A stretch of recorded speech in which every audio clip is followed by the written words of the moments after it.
This man is often cited as having an association with the moon landing hoax. I think that's a red herring. This is the man that everyone should be looking at as far as the moon landing hoax. Ray Harryhausen, 60s, 70s special effects genius. I've cited him before with his Jason the Argonaut special effects, comparing it to NASA, and going one step further. I'm going to say today that Ray worked with NASA on the Apollo missions, or they certainly used his special effects, because we're going to compare footage from one of Ray's films, The First Men in the Moon from 1964, to Apollo 11, the supposed moon landing 5 years later by NASA in 1969. The similarities are unbelievable. It's obvious NASA have used the same style special effects.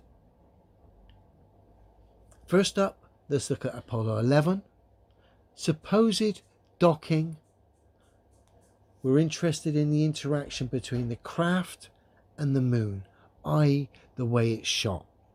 And then we're going to compare it to Ray's film from 5 years earlier, which was 1964. Bear with me.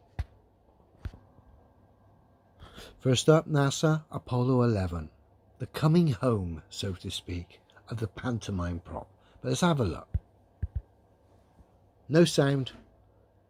We're interested in the interaction between the supposed craft and, in this case, the moon behind it.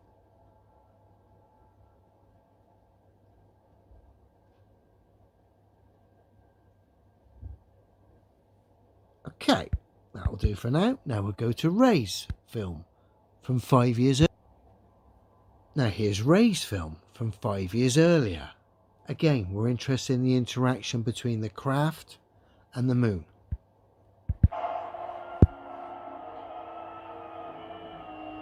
God, the way it's shot. Not interested in this.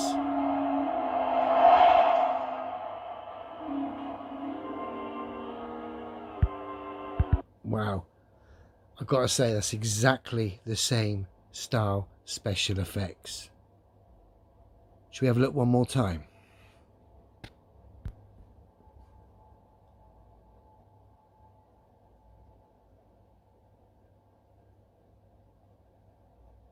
This might have looked alright on a small, tiny black and white screen, or you're on your head, off your head on drugs, acid, or on your way to Woodstock or whatever. But dear, oh dear, looking at this now. I mean, I never fell for this nonsense anyway.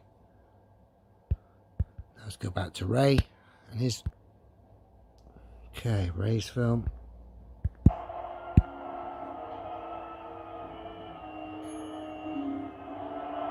Not interested in this bit. This. Wow. It's exactly the same special effects that NASA used. It's the same. Let's check Ray's schedule for the same time the Apollo program was going on. Bear with me. The Apollo program ran from 69 to 72. Let's check Ray's schedule. Ray worked with a film called The Valley of the Quangy, which came out in September 1969. I'm guessing that was filmed possibly late 68. But essentially, from the end of The Valley of the Quangy, which was 69, to 73, Ray was off. So pretty much the time the Apollo program was on, Ray wasn't doing any film work. And yet the Apollo footage, particularly the docking stuff, has got Ray's hallmark all over it when we compare it to his film from 5 years earlier, The First Men in the Moon. Unbelievable. It's obvious the moon landing is ridiculous. You've only got to look at the evidence that is the footage. Comedy gold. But then when you compare it back to old special effects at that time, and one man sticks out, Ray, particularly when you compare it to one of his films involving the moon and spacecraft. It's exactly the same style special effects. It's obvious the moon landing's just a daft pantomime. Why? To get you to believe you live on an absurd ball flying through a vacuum. Ridiculous. Sorry if you think this is true. It's not. It's clearly absurd. The only thing pushed as evidence to back that absurdity is the moon landing. And quite clearly, again, we've exposed it for the nonsense that it is. I'm a bit gutted that Ray would seem that he was involved in that, because I'm a fan of his old movies. But it is what it is.